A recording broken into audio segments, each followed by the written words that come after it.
something I learned is that it is more work to market a book than write a book, which is something that I'm trying to forget now. No matter how good these models get, the one thing that AI won't have is its own story. But I think where we'll get in trouble is when you try and outsource like real thought leadership and real original personal storytelling to AI. Yeah. You're crafting the narrative of your life constantly, the narrative of your days. It's a good day, bad days, my career on upward trajectory, downward trajectory. And so we're always immersed in this world of storytelling. And it's a bit of a switch and it's a bit of a mindfuck, as it were, you know, in terms of just, you know, if you wanted to keep your head down and not be a personality and not be putting yourself out there and not be telling your story, that's, you kind of gotta just, that's where it is now. Yeah, you're to be able to do that. You're like kind of fucked if you want to be a really private person at this point, yes. from a career perspective. Right? Yeah. I mean, if you want to be successful and you want to build your own thing. Never Work a Day talks to folks that are pivoting their lives to follow their passions. We talk about pitfalls, misadventures, hilarious and heartbreaking, meet the outstanding individuals, and learn about their continuing journey.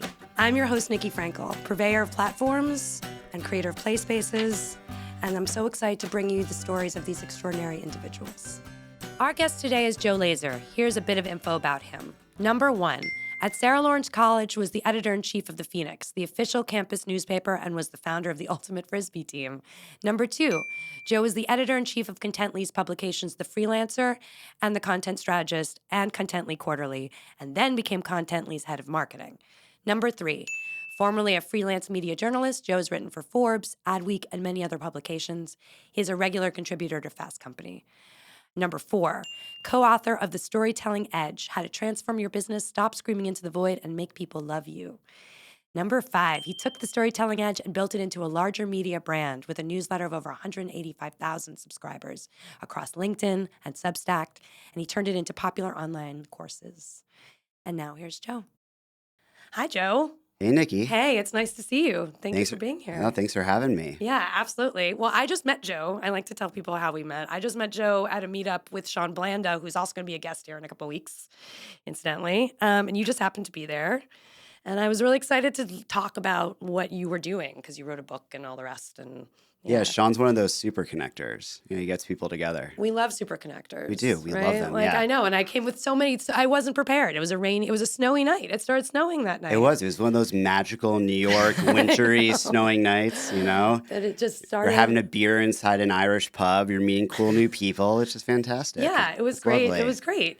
And I thought that you would be perfect to talk to because I definitely feel like the storytelling and AI and CMO and all the things are a confluence of what I'm interested in right now in regards to work and what's going on.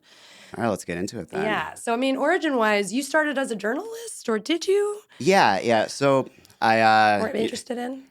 No, yeah, I ran my, college newspaper, like the origins of like everyone in journalism, right? And then the summer after so I did that my sophomore year. And then the summer after my sophomore year, I got this internship at a website called nerve.com, which was actually like this really like hot first online publication in the late 90s. Like you could get in, like the mythology was you could get into like any club in New York by like dropping that you're a writer at Nerve. And like all these famous writers wrote for Nerve. And it was actually still around past the tech bubble in the, mid-late aughts because they'd started a dating app, which I think they sold to Plenty of Fish, and it gave enough money. And so anyway, I got this internship there, and everyone there was under 30. It was a purely digital media company. My first gig was writing erotic horoscopes, which as like a 20-year-old who had only slept with one person in my life at that point was a really ironic gig to get. Wow. And the editorial meetings were just carrying a case of Bud Light up to the roof of the building in Soho on Broadway, and we'd have our editorial meetings up there. And so, as a 20-year-old, I was like, oh my God, this is the greatest life ever. This is what I want to do with my life, right? I want horoscopes. Well, not specifically the erotic horoscopes, but But we could all sprinkle those in. I just want to go back into that for 1 second. So, what's the most erotic? So, it would be like, give me just a little. I mean, it'd be like Scorpio, like this month you're going to go down to a dark, mysterious club and you'll meet a handsome gentleman who will grab you by the hand and hand you a martini. That sounds very sexy. Yeah. This is totally... I think that's like about the level my 20-year-old brain could really come up with. But they're like, you know what? He's good enough at this. This is a good internship job to give him. Yeah. And so then I was there, and like I loved it. It was like Tuesday night drinks at Botanica, which is one of those like great media marketing bars in New York. Yeah. Our editor-in-chief twice that summer got so drunk that he fell asleep in the bathroom. Cool. And and yeah, I was like, this is what I find really just interesting and fun, which is telling stories, creating content online. Because I also started writing essays for them and doing more, feature style content and writing. And so then I was doing that through college. And one of my bosses there decided to start a media company called The Faster Times. And at the time, it was in the middle of the Great Recession, right? And so the entire media world was on fire. Like there just were no jobs for an aspiring, young journalist. And for me, like I felt like I'd done all the right things, right? I'd had the good paid writing gigs in New York. I had a lot of clips. I ran the school newspaper. I had a 4.0 in college, but it was like, you're just not going to get a job. Like that's not going to happen right now. It's 2009. And so he asked me to basically help him found this media company that would be a new model for sort of digital journalism. And so I jumped into that really having no idea what I was doing. Yeah, and you were were you an editor-in-chief of that essentially, or what was your role in that? Yeah, it evolved over time, eventually became like some, overinflated title like chief creative officer because I was sort of doing two things which one was being editor-in-chief of the site, essentially like the day-to-day publishing, but then also to make money, we partnered with this ad agency that was sort of subsidiary of Havas. And became their branded content arm. And this is before like any media company really had a there content wasn't a marketing. lot of branded content happening. No, at that age, right? At that point, yeah. Yeah, content marketing wasn't even a term yet. But it was this like pretty visionary founder of this agency, Colleen DeCourcy, who also went on to like run Wyatt and Kennedy and was the CCO of Snap. And she had this idea to start an agency that would really be social and content first. And we had this giant network of freelance writers. That was essentially like the model of our company with a smaller in-house staff. And we were able to throw them a lot of the high-paying work with brands to create content for social activations. That must have been so exciting, though, because it's like the actual pairing of those two together. And I remember when I was working at the Times, there weren't a lot of they just started doing some sort of digital content marketing. Yeah. And they just started, and this was around a similar time to where you're talking, actually, like around like 2029 to 2009, 2009 to 2014 was when they started doing a bit of kind of blending journalism and advertising together as part of sort of like an actual campaign, right? Yeah, in a digital way, yeah. Yeah, they opened T-Brand Studio, I think, in exactly. early 2013. Exactly, right. Yeah. And then we started seeing what that looked like. But then you were on the forefront of doing that. Yeah, we were doing that a few years earlier. Yeah. And I think that I just never working at a real institutional journalism type of place. Yeah. I never got a really big ick about the idea of brands doing content, if that makes sense. No, I do feel that. I understand that for sure. And so, it was more from a mindset of like, okay, the world is changing really fast. I'm a millennial who cannot get a job right now. Like where are the opportunities to tell stories in interesting ways online, and where's their money to actually do that? Yeah. And I saw, I think fairly quickly that there was money with brands to do that because we were suddenly in this environment in which there were fewer intermediaries between brands and the audience they wanted to reach. Right? Everyone wanted to figure out how can I create content to engage with people on, Facebook as the first channel, but then it was Twitter, like Tumblr, like had 6 months where brands thought about whether they should have a Tumblr strategy or not. Instagram then emerged around 2011, 2012. And so I saw that as an opportunity of, okay, there's actually money here and there's jobs here to be creating interesting content. Yeah. Why can't brands create stuff that's just as interesting as media companies? And so that's really what we wanted to launch and build. And so more and more of my job there became then running kind of that branded content arm of the company. And that was a CMO sort of job, right? I guess. Yeah, it was more of like an editorial creative director sort of job. I don't know what it was. Like I was 23 years old. I had no idea really what I was doing. That's being thrown into really the mix of exactly where things were going, though, at the time, right? Yeah, and I thought it was a cool space. So that's why when we eventually sold that media company, The Faster Times, I had gotten really interested in this company called Contently that I'd seen demo at New York Tech Meetup, because I was going to New York Tech Meetup, to actually, cover the new startups that are coming out there, because I'd write a lot about technology for our site. Yeah. And for this other site that I ran called the New York Egotist, which is like an advertising blog. Oh, really? And I saw this company, Contently Demo, which was founded by a journalist named Shane Snow and two other partners. And the idea was to take the huge supply of great freelance journalists and writers and designers and videographers that were out there and create a platform that would connect them with brands to tell great stories. So it was a connection point. Yeah, Okay. exactly. Yeah. And I was like, oh, this is a much better version of what we have been trying to do, which has been really like DIY and run out of spreadsheets. Like this is actually a tech play for that. Yeah. So I started doing some consulting for them. Really loved them because it was a tech company that was run by former journalists. Right. And Integrity, potentially, right? yeah, no, I mean, we started and we ended up starting investigative journalism nonprofit there. Like there actually was a lot of integrity there. And so when we were selling that company, they asked me to come on as editor-in-chief, as one of the first employees there. Okay. And kind of start like an independent media company within that tech company, which ended up being a lot of fun and kind of got me even deeper into this world of content marketing. Yeah. And I mean, it's amazing that you were there at the start of it, right? Kind of as it started to bloom, kind of the content marketing bit of it all. Yeah. Now everyone has, because immediately everyone had to do it, right? Immediately had to be ubiquitous everywhere, right? In terms of just like all the newspapers, all the platforms, all the rest were trying to figure out how to kind of create those stories with their brands. Because otherwise, sort of it's a bit of the end of print as well, right? Potentially. Yeah. And print advertising. Yeah, I mean, I think print advertising probably preceded that. Like you saw the print advertising apocalypse start to happen at the end of the aughts, and then it was really, really happening around then, which was 2013.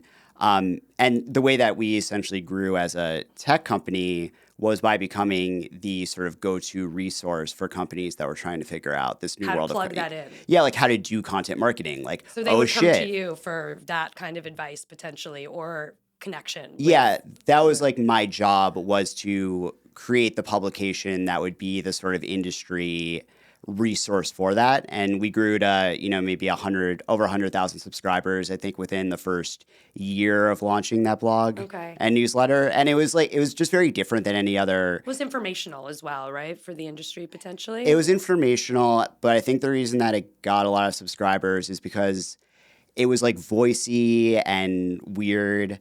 I would get in trouble a lot. Like I remember one time I'd written this feature about OK Trends, which was OkCupid's data-driven data blog, right? And then I wrote a follow-up because it was doing really well. It was getting shared like tens of thousands of times. They do trends on dating and, like... They take the data. Who's attracted to who, right? Right. And then I wrote this follow-up piece that basically asked, why doesn't Pornhub do this? Oh, that's a good question. But then a month later, and so then 2 months later, Pornhub did launch that exact site called Pornhub Insights, and they still put that out. Really? Now it's like these viral infographics on like what are people searching for on Thanksgiving after Thanksgiving dinner, Oh my goodness. and it's some really weird Obviously, shit. Yeah, I'm sure. Yeah, that's very funny. They got. I mean, why? Who got you in trouble? Who was upset about it? Then once they launched it, I of course had to write a sort of self-congratulatory follow-up piece, being like, they took my idea and they did it. Guess what? And now we know about all the kinks of everybody. Yeah, and it's amazing across the board.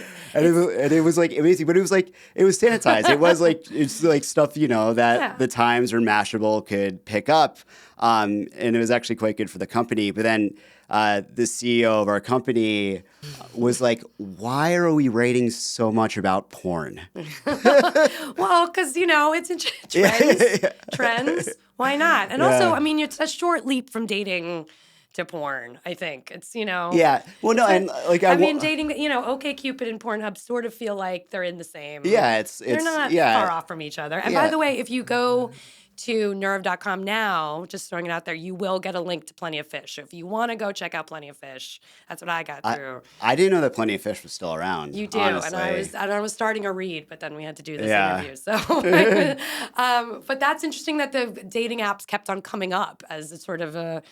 Or I think they were the best examples of early on data-driven brand storytelling, right? Yeah. Where we have a lot of really interesting data within our CRM, our platform. Right. What if we take this and tell stories? Which is now a model that you see, you know, banks doing in terms of creating like financial services trend content. Like everyone does. Yeah, but it was really dating and porn sites that did this first. And so at the time, like the examples that you could find of companies that were doing these things in an interesting way were a little bit few and far between. So a lot of what I was constantly doing was mining for what are the examples everyone else can learn from, and then interviewing these people and writing features on them. Yeah. So it was still, I think my first like couple of years at Contently, like very much I still thought of it as like a journalism job. And they gave this sort of church and state separation that allowed me to do things like write speculative pieces about Pornhub and also, you know, write critical pieces about, I remember I wrote a critical piece about a tech site that Verizon had launched that they said was going to be editorially independent, but then was revealed that they weren't allowed to basically write about certain things and made it very clear that it wasn't. And so I wrote a piece about why that was kind of the wrong direction to take any sort of branded content site. Sure. And it turned out that they were a prospect in the pipeline and got kind of mad. Right. And so, but I was still allowed to do sort of things like that. And I think that allowed us to build an audience early on and grow, a lot as a young tech company in New York. And then you kind of, from there, I mean, that's sort of a big job, right? Because you didn't actually, did you want to be a marketing person? Did you care about any of that initially? No, like I don't think it really like dawned to me that I was doing marketing until maybe like a year or two into that job. Yeah. And then I realized as we were growing and getting bigger, like we didn't actually have a marketing team at first. It was all a content team. But as that was evolving and the company was growing, I started just learning more and more about marketing because I realized to do,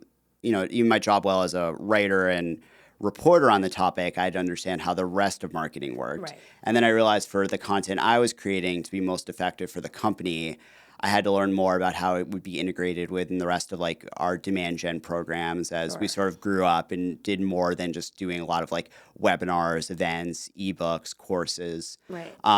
And I became more and more genuinely interested in marketing after that and really trying to think like, okay, how can you do marketing in a way that's actually delivering value to people instead of just being like gross, outboundy, SDR stalking you, calling your phone every 5 minutes type of marketing that we see usually in B2B. Yeah, because I mean, advertising and marketing has an ick factor. You did mention that. Yeah. And I feel that too because we all know when we're being sold to.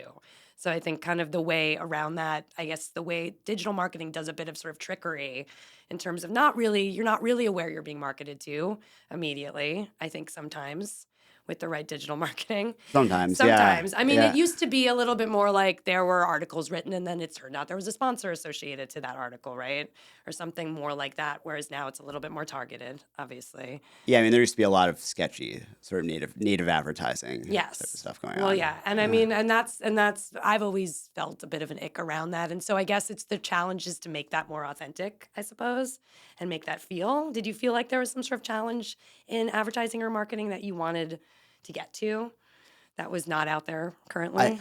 I very much believe that I very much believed in this fundamental idea that you could do marketing that wasn't gross, right? That essentially if you think about, okay, if you're a consumer company, what is someone trying to accomplish? Someone's trying to enjoy the things that they like most in their lives better. So what if you can create content, tell stories that are going to help them enjoy that thing more? That's going to either like entertain them or provide some sort of utility or value to them. Same thing in B2B. In B2B, like actually in B2B marketing is really fucking simple. Oh, for sure. Everything is just people are trying to do their job better. Yeah. People want to either keep their job or ideally get promoted. Correct. Yeah. So how can you help them do that? Yes. Like, can you create different sort of content, stories, Right. push How can you ideas to them. support? Yeah, that will Yeah. help them just get to that next level. Right. And if all of your marketing is focused on that core mission, that Yeah. we're going to help the people who are our ideal customers, Right. then you don't ever actually have to do anything Yeah. that's gross and disgusting. Like you That's don't true. have to send all of those, you don't have to put out an ebook that's, super mid just to get a bunch of leads. You could send them over to some terrified 24-year-old SDR. Correct. SDR is a sales Yes. development rep. It's like the Yeah. most junior type of salesperson, for those who don't know the marketing sales Thank lingo. you. Thank you. And they're generally, what happens at a lot of B2B companies is they're given all of these kind of crap leads Right. from people who actually aren't interested in buying anything yet, and told to just hit them up in hopes that they will be ready to buy whatever product you have. And most Right. people aren't actually ready to talk to a salesperson yet. Risk. That's not why they got this thing of value. Yeah. But if you give people the sort of ideas, resources, everything they need for a long enough time, I think what I've seen in my career is that those people eventually will trust you. And then when they have a specific need for something they want to buy, they will come to you first. Well, building trust is the main objective, Yes. I suppose, right? Yeah. I mean, with any of this, that you're trying to get your customers, or in whatever faction, to trust what you're saying and want to be able to hear it and all the rest of it. So, I mean, that's the big thing you're trying to get. And so you feel that as long as you have a mission around kind of making sure you're taking care of people, I suppose, and what their needs and wants are, that there's a bit of a blueprint of how to do it from that. Yeah, and I think if you just think about being a good human being, there's probably a Well, blueprint I mean, in that's it. tricky, right? Yeah. I mean, these days, well, so I guess you had enough of an ideology around this to kind of move in, because you did co-write a book, Yeah. right? The Storytelling Edge Mhm. book. Did that come from sort of all the learnings that you came in? Because you were writing articles for all over, right? For a bit. You were Yeah. Yeah. So how that happened was Trump got elected, and First time. Yeah, first time. First time. 2016. Okay. And actually, so for that, I was speaking at Web Summit, and so was my friend Shane Snow, who founded Contently. Yeah. And we had a night where we were like, okay, we're not gonna watch the election, right? But then started seeing, we were in an Irish pub in Lisbon. Started seeing Wolf Blitzer getting more and more frantic on His face screen. getting redder and yeah, redder. yeah. Like gesturing to the map. It's in Portuguese. We rush back to his room, end up emptying the mini fridge all night as we watch the returns come in. And then we're just super depressed. And when we got home, we were like, we need a project to kind of just get through these next 6 months or so. And Shane had the idea of like, written so much about this space. Like, what if we kind of package some of the ideas we've put out already? He did a lot of talking on this. So did I. I'd written a ton about it. What if we sort of thought about how to package some of those ideas into a book? Yeah. And we were actually roommates at the time in Alphabet City, Cool. In this great Where were you in townhouse we rented Alphabet City? at 7th and C. All right. Yeah, I was in 11th and A for a very long time. Oh, amazing. Best. Yeah. Good times. I also lived on 9th and A at a certain point. Yeah, there you best go. neighborhood in the city. And so we really just in like a 6-month stretch wrote this book. And at first we thought, oh, maybe we'll just start a book publishing arm of Contently itself, because we put out a print magazine that was popular that won a bunch of awards. And so we'd started getting into print. And then Wiley hit us up and said, like, hey, have you guys ever thought about writing a book? And we were like, actually, we just wrote one, and we sent it to them, and then they offered us a pretty good advance. Amazing. And then the book was published 10 months later. Yeah, it's the easiest book, getting your first book published story you'll ever hear. Where That's it's that's a very we wrote easy the story. thing, and then someone came and was like, I would like to buy this book. And then because you'd laid the groundwork already for having sort of information and content and all the rest, right? Yeah, Because of like all the there, articles, yeah. It was like some of it was like things that I'd reported on in the past. We pulled new stories and new content for the book itself. But when you're at the time, I was in my late 20s, and you have a lot of energy and a lot of free time, and I was able to get it done pretty fast. That's very cool. Yeah. So then the reception on the book, because then you started a newsletter around it, and you basically built a media company around this concept that's inside the book. Yeah. So it probably started when the book was coming out. Yeah. Something I learned is that it is more work to market a book than write a book, which is something that I'm trying to forget now as I'm working on my second book. But as we were doing that, we put out some courses and started building sort of the start of the newsletter list, some different, storytelling email courses that helped with the launch of the book. It sold. What were the courses? It was basically like storytelling for business type courses, email courses. So it was trying to get people in the mindset to be able to tell a story around. I was thinking about who are the ideal people to buy this book. Yeah, and then what could we put out to build up our email list for the pre-orders for the book. Okay, and that then segued into right shortly after the book came out. LinkedIn launched its own newsletter platform, which went direct to inbox. And Shane and I became two of the first newsletter authors on there. Yeah. And that built up pretty quickly to now it's over like 150,000 subscribers. And over the last 6 months, I've been also building up sort of the Substack list off of that newsletter, which is at over 35,000 subscribers. And so, now that I'm not CMOing anymore, I'm thinking more and more about how to turn that into, as you put it, like a full-fledged media brand. Well, yeah, and it sounds like it could be, right? And it's also a bit of a strategy kind of brand as well, like a media brand, because it's talking about strategy around selling, right? Around marketing? Yeah. Potentially? Yeah, and so it's, for me, the utility is a few different things, right? And I think that anytime you're creating content, now, particularly as an individual, you probably have a few different like business pipelines that you're trying to put things into. Right. So for one, it's helpful right now in just selling another book. Well, then I'm just going to say what the book's about. Yeah. Can I ask you what your book's going to be about, your second book? That's exciting that you're doing a second book. But. Yeah, I'm really excited about it. Just finished the arduous 60-page proposal process. Going to send it to my agent later today. So today's the big day. Yay! And it's essentially, thank you. Yeah. It's essentially about storytelling in the AI age. So it's about why I think that storytelling will be the core super skill of the new age of work. Okay. And essentially my thesis in 15 seconds is that AI is going to take over the technical skills that we've, in a lot of ways, overvalued over the last 20 years more and more. We already see this where 95% of the coding that's getting done within Y Combinator is being done by AI. Yeah. It's taking over data analytical skills. So the skills that will matter in the next era of work are going to be our relational soft skills. Right. And storytelling acts as a sort of core super skill that makes you better at all of those really important soft skills. Well, it's also, it's still the humanism that exists in the world, that we still can tell stories. We're still the authentic creators of stories outside of AI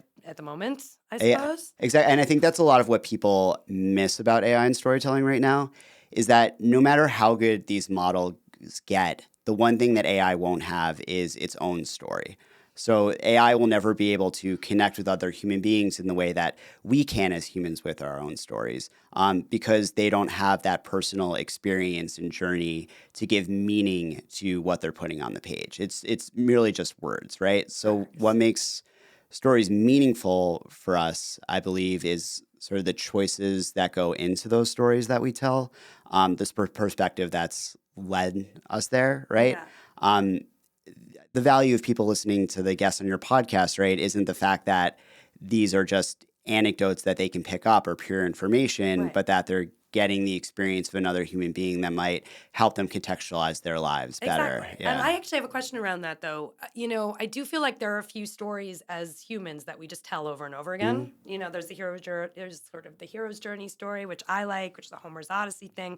There's also just even like the birth of Christ has been told in many different cultures with a virgin mother and all the rest of that. So do you feel like, I'm curious if since there's such sort of stories that are just universal, do you feel like AI is going to be able to pick up any of that sort of universal thread of storytelling that just is kind of something that we keep on plugging in over and over again into new narratives and new backgrounds? I think AI can get the basic structures of stories, for sure, because there are, as Vonnegut put it, certain shapes of stories that we tell over and over again, right? Man in a Hole, Cinderella. Yeah. He would say you can draw these on a 2x2 axis. Yeah.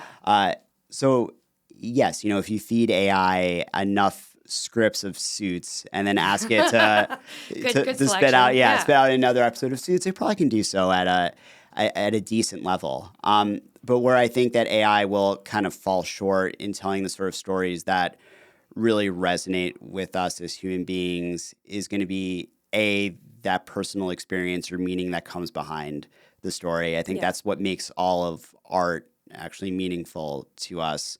And the second thing is that I think more on a technical level, getting to what is really good writing is going to be harder for AI than what is really good coding or even really good, say, illustration. Right. And that's in part because of the training data that it's working off of Yeah. is essentially the averaging out of all of the text and content that, these frontier models have scraped often illegally Yes, online. And there's just a really wide range of writing out there. And a lot of it is sort of overwritten and meaningless and jargony, which is why I think you still see AI putting a lot of purple into its text, right? And That's true. Yeah. That's right. I mean, I actually asked my AI to write like Bukowski early on in the process. And we also asked them to write Final Cut. I think I actually dropped that. I think like ChatGPT dropped that ability to write like an author, but it was something we were playing. Yeah, with they for got a in while. they got in Got trouble. right? Yeah.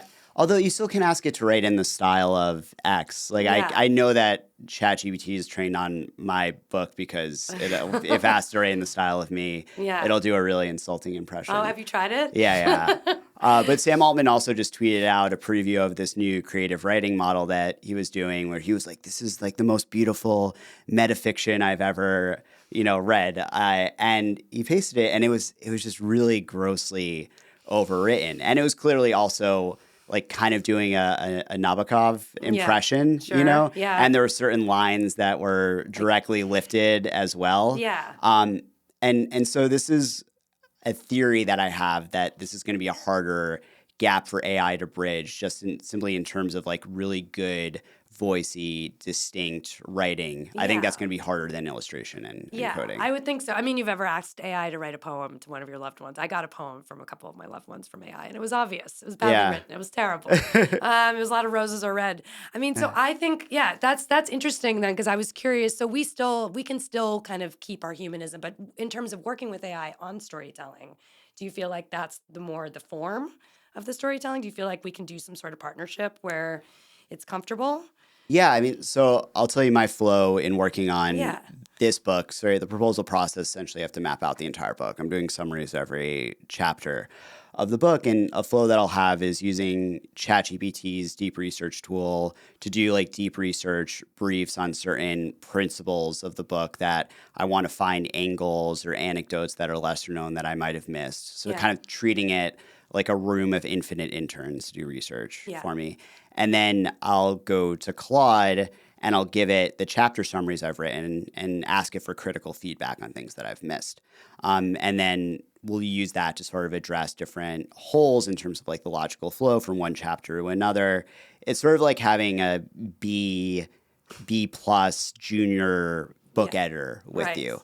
And this helps you just move a lot faster and get unstuck. So I think there's a ton of ways that we can use AI to enhance our own creativity, to use them as a tool to do more, to automate a lot of like maybe the formulaic bullshit work that we find ourselves doing in our jobs, whether it's like landing page copy or like a corporate LinkedIn post and things like that, and then get more time to do the real creative work. But I think where we'll get in trouble is when you try and outsource like real thought leadership and real original personal storytelling to AI. Yeah. I mean, there was a writer that I knew who once asked the AI to write a good review and a bad review of their books. And the bad review was very helpful to them in terms of just like actual notes. That's a great prompt. Right? Yeah. Yeah, a bad review because she got a lot of information from that very bad review because he was really mean. The AI was really mean. It's still a he. I'm gendering him. I don't mean to. I mean, if it's Claude, like it is named Claude, like that's a dude's name for the most part. Yeah. I wonder. So I think you mentioned you wrote an article that I was reading on LinkedIn about the super skill of the AI age. What is that? That's storytelling. Yeah. Right, for you. Yeah. And it's essentially that thesis I was talking about a second ago that if you look at all of the soft skills, leadership, collaboration, empathy, teamwork that are going to matter in the world of work moving forward, a lot of it is going to be not just can I do this technical skill, can I code this thing, can I analyze this spreadsheet, but can I get a group of people working together to a common goal? Can I navigate those internal politics? Can I build the trust and relationship to close this deal? That's going to be still the arena of humans. And if you examine how we have evolved and how our brains and the way that we think and the way that we interact have evolved, storytelling for millennia has acted as the sort of core skill that makes us better at all those surrounding soft skills. It's our greatest and most ingrained cognitive technology. There's been a lot of talk about how AI is going to replace storytellers, but I think that instead AI is going to make storytelling the most important skill of all. Yeah, and so that also means that that's a call for us as humans to become more creative.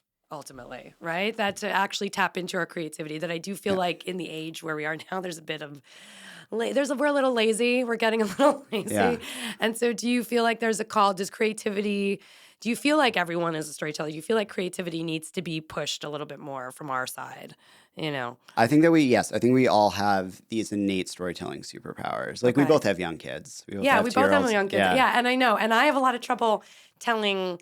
Like, I get a little bored with my stories, if I'm being honest. That you're telling? Yes. But you also, I don't know, like, for me, I'm at this age where I see my son sort of telling stories to himself for the first time. I see that too, yeah. And if you look at, like, little kids, like, they're all born artists and storytellers. Like, they live in this world of story. They exist in Never Never Land. And we lose that as we grow older. But we all sort of have that instinct to tell stories inside of us. If you just examine your life, right? Like you're always telling stories. You're telling stories way more than you think. And you're telling stories to yourself, too, right? Sometimes in a positive way, sometimes in a negative way. Yeah, right? You're crafting the narrative of your life constantly. The narrative of your days. Is a good day, bad days. My career on upward trajectory, downward trajectory. And so we're always immersed in this world of storytelling. So it's sort of like with sleep, right? Like, any mattress salesman would be like, why wouldn't you invest in a really good mattress when you spend a third of your life sleeping? Well, like similarly, you probably spend a third of your life telling stories. Why wouldn't you invest in getting better at this really core human skill? And paying attention to that you're doing it, I think, because that's the other piece is I think that people they divorce themselves from the creativity just because it's easier or it's less scary or what have you. But I think it's, the creativity of telling that story. If you're telling yourself something, then it is a story in essence, right? I think a lot of us tell ourselves a story that we're not creative, which isn't actually true. I know. Yeah. Because I think being creative means thinking outside the box means a bunch of things that maybe people that have been sort of in a mindset haven't had to think about necessarily. Like if you don't cast yourself as a creative, when you were working in marketing, did you think you were a creative? Did you see yourself as a creative person? Yeah, I always saw myself as I never really ever fully, even as I do, fractional CMO work now, I never really fully think of myself as like a marketer, right? I think of myself as someone who is more of a creative, creating content that's trying to help people that also will help this business accomplish its goals that it has in terms of growth, right? But that you can marry the two. Yeah, I mean, we've been going on a bit of a conversation, Jag, about creativity recently in the last few episodes we've done, and I do feel like there is this separation between being creative and not being a creative, and I think what's probably going to happen is that everyone's going to have to see that a little bit more within themselves, potentially. Well, I give a really practical reason for that is that, like, just look at the way the job market works right now. We're moving more and more towards more fractional work, right? More gig style work. That's what a lot of the guests on your podcast are doing.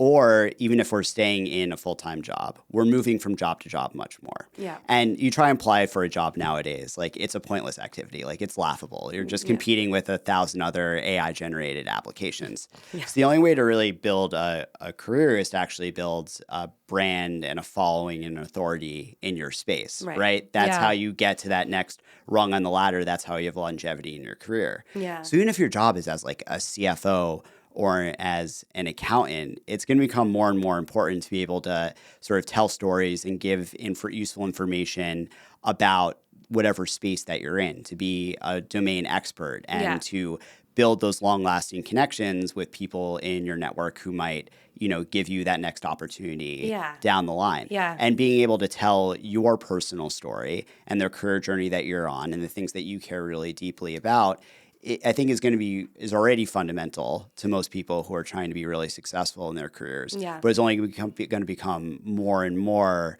crucial if you want to sort of thrive in a world of work where none of us are going to have like career jobs anymore. Right, exactly. And that the AI is taking over a lot of the menial stuff that we could have hid behind at a certain point, right? That a lot of sort of the work that's just heads down is getting passed along potentially. I've been seeing trends around that happening.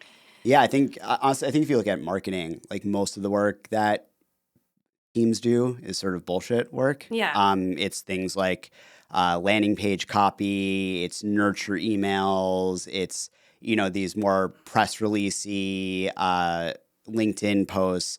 And sometimes those things are necessary, right, Yeah. to have in place, and that you need them. But so many of the marketers that I kind of talk to within teams that I work with have started to identify their jobs as doing these sort of tasks, as opposed to the larger strategic goals that they're responsible for. Yeah. And so sort of embracing AI in the places where it can do these things that are very formulaic and repetitive is going to be more and more valuable to you to free you up the time that you need to do the sort of strategic creative work that will get you that next ladder of your career. Yeah, and it's a bit of a switch and it's a bit of a mind fuck, as it were, in terms of just, if you wanted to keep your head down and not be a personality and not be putting yourself out there and not be telling your story, that's, you kind of gotta just, that's where it is now. Yeah, to be able to do that. You're like kind of fucked if you want to be a really private person at this point Yes. from a career perspective. Right? Yeah. I mean, if you want to be successful and you want to build your own thing and you want to be able to keep working, you have to sort of put yourself out there more now than in the past, I suppose, right? Yeah. Which is the bit of the trends. Which can be difficult. I think it is having to tell yourself the story that you can do that, I guess, would be the story that you can it's getting a greater degree of comfort about talking about yourself and talking about your work and talking about your story. But I do actually think that's an aversion that we build up over time. Like when we're kids, we never really have an aversion to telling our story or talking about ourselves. Then we get this self-consciousness about ourselves as storytellers, as creative people, as someone who has a journey to share that I think we actually shouldn't be as afraid of as we often are. I don't think we should be afraid of it. I think it's interesting that we are. I think it says something about maybe how we were raised or whatever we came up in, that we're a little freaked out. Some of us are freaked out by that idea and some of us embrace it. Yeah. For sure. I have a bunch of other sort of, I think we've touched on so many different beaches, but I would be remiss to not mention the influencer marketing when the 2024 election. That was an article that caught my attention. Yeah. Do you want to just give me like a quick, like, what do you think? How do you think it happened? Yeah. So I think you see a trend over the last few election cycles where the Republicans have been farther ahead on media trends than the Democrats. You go to 2016, like Trump was killing it with Facebook ads and all the Cambridge Analytica data and micro-targeting to pull out working class voters who were unlikely voters to actually get out to the ballot box, right? With very emotionally charged messaging that would bring them out. And then you look here at 2024, and the lever that pulled was similar, was that while the Democrats were acting like it was 2016 and spending a lot in social media micro-targeting on Facebook, what the Trump campaign was investing in instead was a shit ton of influencer marketing. So going after all of these, not just like the Manosphere, the Joe Rogan influencers that we've read a lot of pieces about, but also these smaller conservative influencers like Beau Lawton, who is Barron Trump's best friend. And Barron and Beau Lawton, this 19-year-old conservative influencer, were tasked by Trump for figuring out how to turn out young men in this election. And what they essentially built was this network of different conservative TikTok, YouTube, Twitch influencers. And Trump would go, and do these really deep engagements with them, right? He would invite them on their private plane and let them create content for TikTok on the plane. He would go and do like these 3-4 hour live streams and podcasts with them. You'd let them like give him a Hummer and then film inside the Hummer, versus the tact that the Democrats took, which was keeping Kamala much more in safe media environments, right? And like the classic thing with Rogan was that, I was about to say. Yeah, is like Rogan does these like meandering 3 or 4 hour podcasts and he only films them down in Austin. Right. And she could have gone on the show, but she would have to go down to Austin. And instead, her campaign insisted on 1 hour in Philly where she was. And Rogan was like, no. Whereas Trump will go on and like, he'll talk to you for like 12 hours about like nothing if you let him, right? And he went on and was able to reach Rogan's audience in a much bigger way. So it's both like those tentpole influencers like Rogan, all these micro influencers, and some of them like really truly disgusting like Andrew Tate, were able to reach this much bigger and a much more sort of influential media sphere that was able to drive out so much of the young male vote that if you look at the margins, ultimately swung the election to Trump. Yeah. I mean, Trump is being lauded for being kind of like managing this, like the media of this very, very well, like in terms of, the campaign and the messaging and the way their strategy and just sort of being all around. And I've been hearing a lot about, do you think he did we obviously do not think Trump is, the great. I'm terrified, but as from a marketing perspective, they did the stuff, they did the work, they kind of, they got in there and they did it, what do you think? I don't know. Yeah, I think what Trump and Elon realize is that the most valuable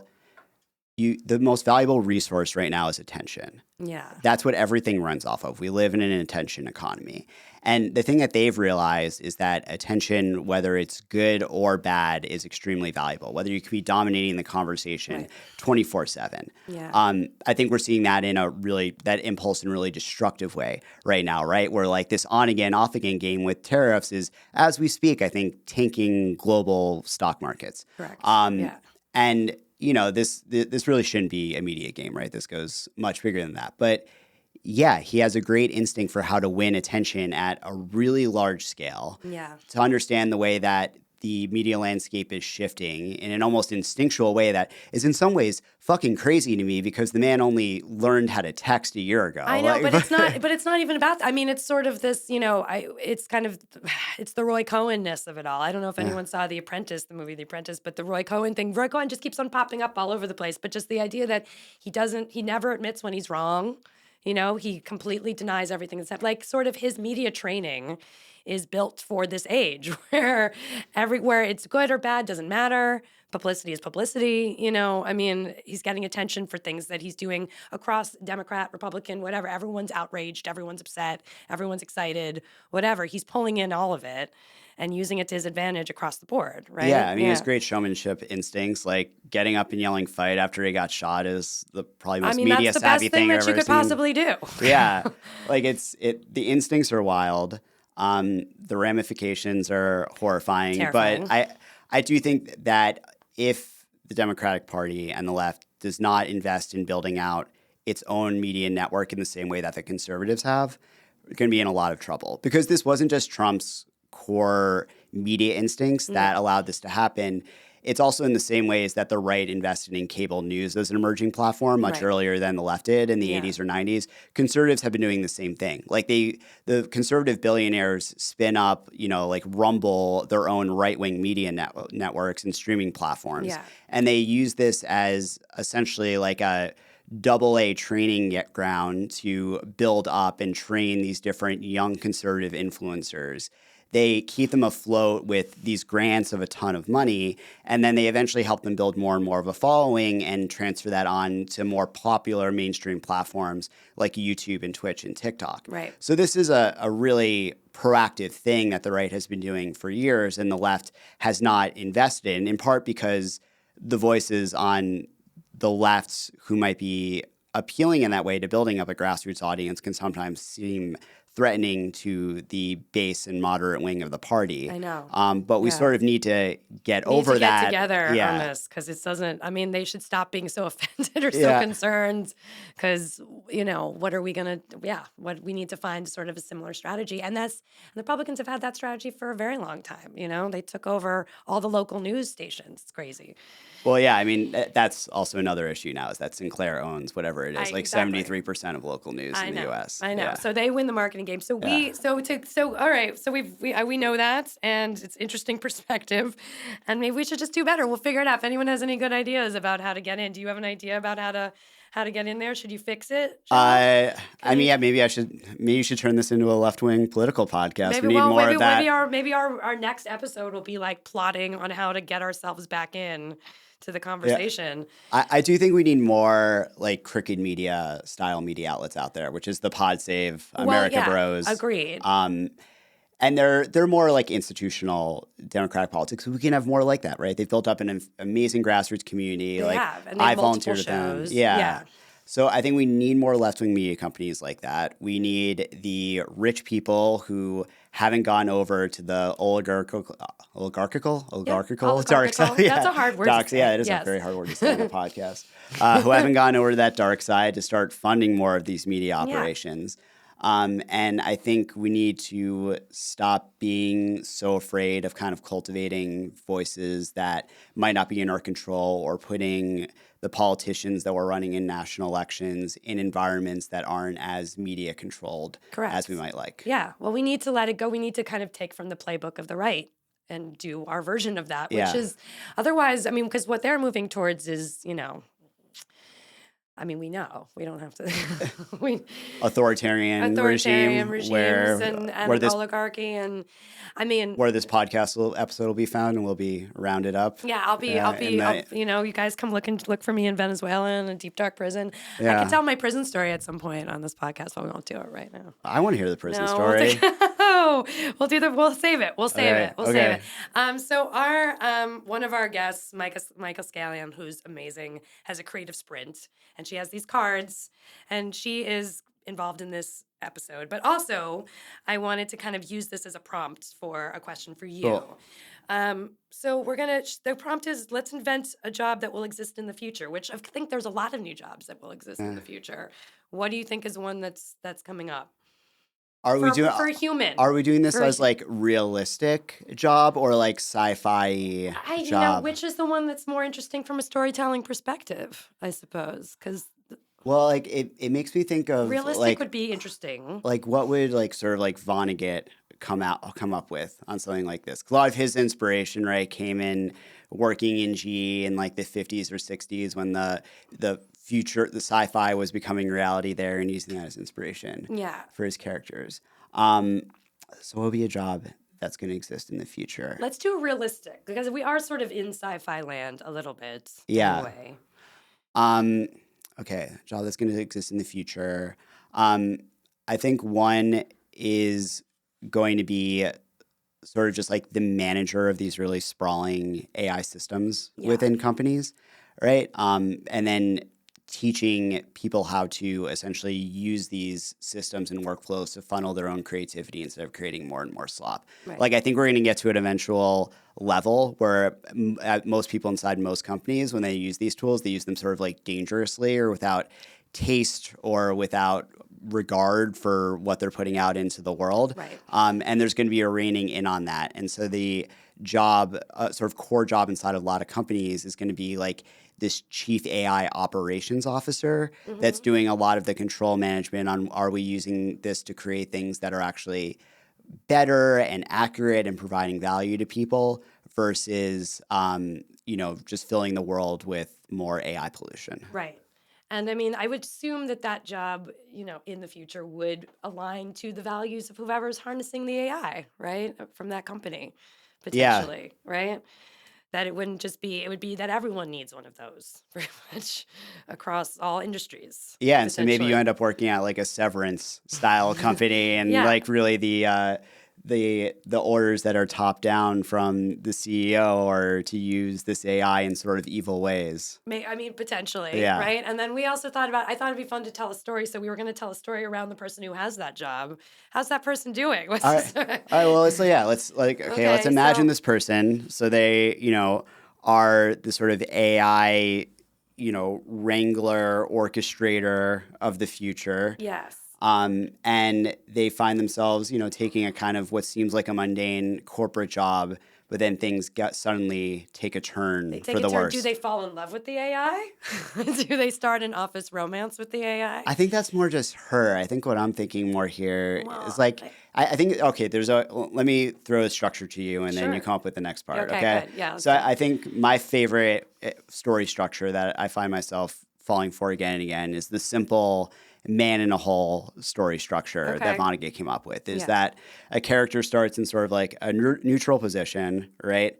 Then gets into a problem, the hole, and has to find their way out. Right. It doesn't have to be an actual man. It can be someone of any gender. Right, it doesn't have to be an actual human finds hole. their way, and then they find their way into something where they feel a loss of what have you, whatever it is, and then they pull themselves out of it. So could that be that they get...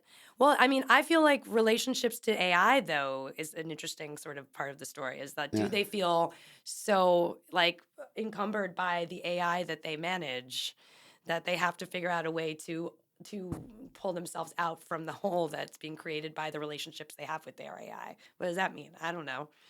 So are you thinking like a romance gone wrong? That's like her style. I mean, maybe it's like a rom-com. Maybe it's like an office, like a funny office situation, like an Office Space sort of situation where there's like an AI boss that keeps on making you do something. That would kind of be fun. Where like this job is, because in the job I'm like describing, it almost is starting to exist inside some companies now. So maybe it's a future version of that, where they're the only human just working in a place surrounded by AI. Right. Like they're the last human. And there's an AI that says Happy Monday to them every day, and they try to kill it. They try to crush it. Maybe that scene with the printer is actually like the whole office burning down. You're thinking of like Office Space, but in an AI world. I'm aligning it to Office Space. Yeah. You're doing Vonnegut. I'm doing Office Space. I'm doing Mike Judge. White. Yeah, Mike Judge. Yeah. Like I'm gonna go Judge with it because I feel like they had something going, because I do feel like the work we're in is a bit of a hole that we're trying to dig our way out of anyway, and try to find a nice narrative for ourselves. Okay, so like Office Space with AI. So it comes in and the AI is just asking it to do all these really repetitive and mundane tasks. Yeah. And he's just driven madder and madder by the AI. And he rebels against the AI, but the AI is everywhere. Yeah. And he has to find a way to escape. Correct. I like it. Yeah, maybe that's the story. Yeah, that's pretty good. All right, we figured out a story. That's sort of like Severance with AI. Yeah, there you go. Meets Office With a bit of Space. comedy. If we're pitching this to Hollywood, it's Severance meets Office Space, but in an AI dystopian future. And her is probably in there somewhere because, there has to be some sort of like sex love moment in the story. So. Like Jennifer Aniston at Tchotchkes is actually just an AI persona that he has a huge crush on. Exactly. Yeah, I can see it. Yeah, there it is. Yeah. Well, thank you so much. This has been great. Where can people find you? What can they look out for? Yeah, I encourage everyone, if you want to learn more about the art and science of storytelling in the AI age, Google The Storytelling Edge Substack. You can read that weekly on Substack. It's free. It's great. I promise you'll like it. You can also follow me on LinkedIn. As weird as LinkedIn is, that's where I've found that I've built my biggest audience. I post there a ton. And I will be having another book out soon. So if you subscribe on Substack, you'll hear all about that and some special offers and opportunities that'll come with it. That's so exciting. Oh my goodness. Let's keep on talking about it. All right. It's good to see you. Great to see you soon. Thank you. Yeah. This episode of Never Work a Day is brought to you by Creative Sprint, produced by Another Limited Rebellion. Creative Sprint features a beautifully designed card deck with funny and inspiring prompts to jumpstart your creativity. Creativity isn't about waiting for inspiration. It's about showing up and doing the reps. The Creative Sprint card deck is like a personal trainer for your imagination. Each card gives you a fun, simple prompt to get your creative muscles pumped up. Whether you're an artist, entrepreneur, or just bringing more creativity into your life and work, this deck will help you make it happen. Visit anotherlimitedrebellion.com to learn more. Use the code NEVERWORK for 10% off the Creative Sprint card deck. That is anotherlimitedrebellion.com. Use the code NEVERWORK for 10% off the Creative Sprint card deck. Be creative. I'm your host, Nikki Frankel, saying if you do what you love, you never work a day. The show is created by Preview Media. Our producers are Eleni Simos and Stefan Vlaschke. Technical support and editing by Toriako and Jasmine Jackson. Thank you for listening. Take care of yourself and those around you.